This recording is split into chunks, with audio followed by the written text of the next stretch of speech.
Akulira ekibiina ki Democratic Front Mathias Mpuuga Nsamba ayambalidde abakuumaddembe ku by'okubuzaawo Reverend Father Deusdedit Ssekabira abadde amyuka bwana mukulu w'ekigo ky'e Bumangi e Kalangala mu ssaza ly'e Masaka. Era nsinziira wano okutegeeza abakuumaddembe be batutegeezeza kati ennaku bbiri nga tutegedde eky'okubuzaawo Father Ssekabira nti abaabuzaawo omusaseredooti oyo muli balabe ba nsi eno. Mpuuga asinzidde ku kyalo Ssenyange bw'abadde aperereza abalonzi mu kitundu kino okuddamu bamulonde ku kifo kyaliko ng'omubaka wa Nnyendo Mukungwe. Ono agamba nti kino kyakoleddwa mu ngeri ey'okuweebula n'okutyoboola ekitiibwa kya Kereziya nga bandisoose kutegeeza mukama we amutwala ku nsonga emukwasizza.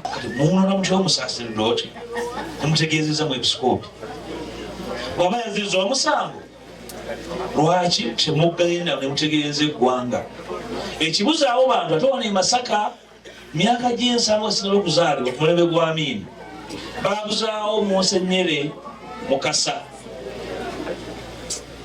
Mukasa yabuzibwawo tiyaddeyo kulabika. Temutukomezaawo mbeera y'abantu okulowooza nti Amin yazuukidde n'azuukirira wano e Masaka n'ebikolwa bye. Ndowooza babanga balina akatoola bajja kyulya kyembagambye.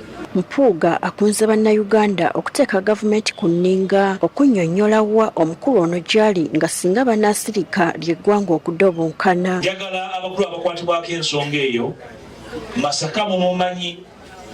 Masaka bwe yeekyawa watadde amabega temututeetera mbeera yakulya sunsa ekkulu. Bwe tuba tukyali obuguju mutuleke. Temututeetera mbeera yakugaaya luwawu.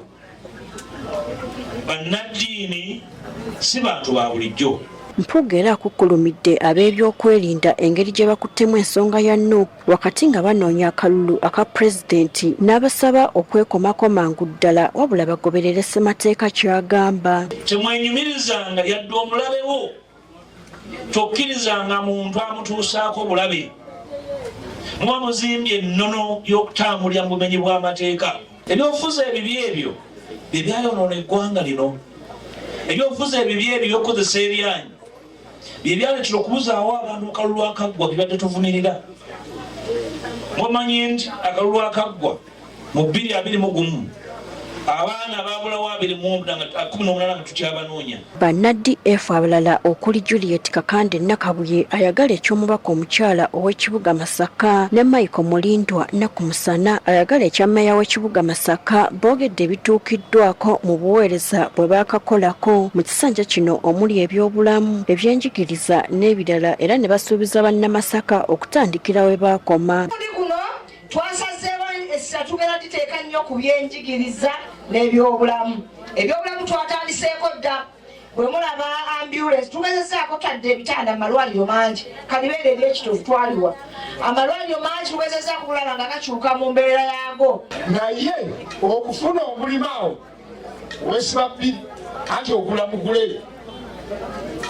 Juuzi wano emirimu egyagabwa waliwo n'abantu be batwalako miliyoni eziwera 20 ate ekyakabi ne wabaawo n'abatagifuna ate ssente bazibaggyeko.